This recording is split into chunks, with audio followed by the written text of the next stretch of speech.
Deuteronomy chapter 9. Hear, Israel, you are now about to cross the Jordan to go in and dispossess nations greater and stronger than you, with large cities that have walls up to the sky. The people are strong and tall, Anakites. You know about them and have heard it said, who can stand up against the Anakites? But be assured today that the Lord your God is the one who goes across ahead of you like a devouring fire. He will destroy them. He will subdue them before you, and you will drive them out and annihilate them quickly, as the Lord has promised you. After the Lord your God has driven them out before you, do not say to yourself, "The Lord has brought me here to take possession of this land because of my righteousness." No, it is on account of the wickedness of these nations that the Lord is going to drive them out before you. It is not because of your righteousness or your integrity that you are going in to take possession of their land, but on account of the wickedness of these nations, the Lord your God will drive them out before you to accomplish what he swore to your fathers, to Abraham, Isaac, and Jacob. Understand then that it is not because of your righteousness that the Lord your God is giving you this good land to possess, for you are a stiff-necked people. Remember this, and never forget how you aroused the anger of the Lord your God in the wilderness. From the day you left Egypt until you arrived here, you have been rebellious against the Lord. At Horeb you aroused the Lord's wrath, so that he was angry enough to destroy you. When I went up on the mountain to receive the tablets of stone, the tablets of the covenant that the Lord had made with you, I stayed on the mountain for 40 days and 40 nights. I ate no bread and drank no water. The Lord gave me 2 stone tablets inscribed by the finger of God. On them were all the commandments the Lord proclaimed to you on the mountain out of the fire, on the day of the assembly.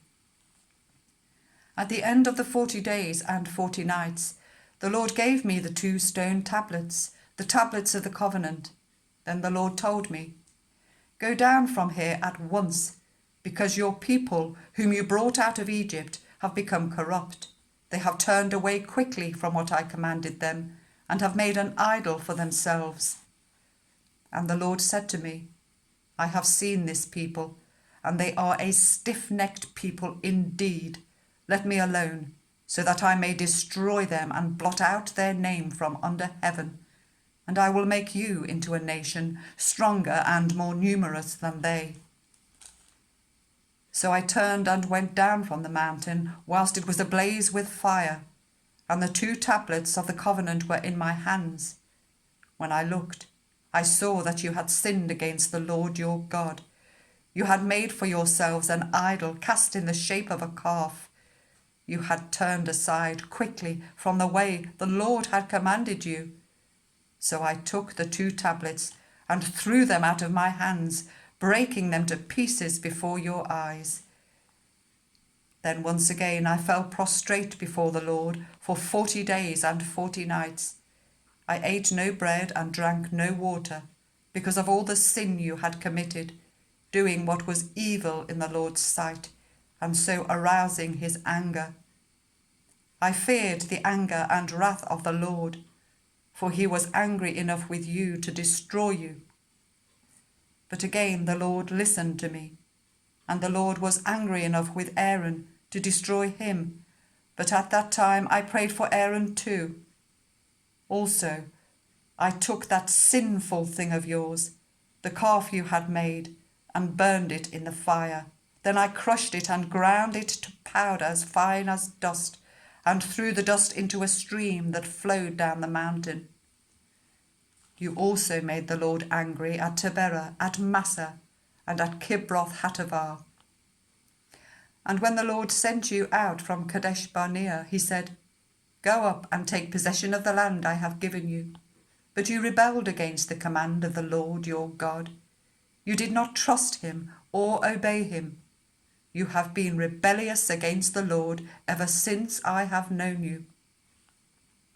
I lay prostrate before the Lord those 40 days and 40 nights, because the Lord had said he would destroy you.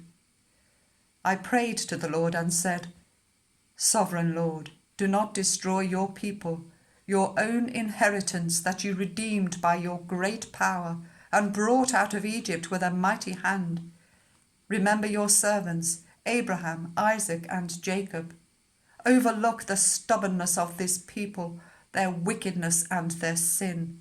Otherwise, the country from which you brought us will say, because the Lord was not able to take them into the land he had promised them, and because he hated them, he brought them out to put them to death in the wilderness. But they are your people, your inheritance, that you brought out by your great power and your outstretched arm.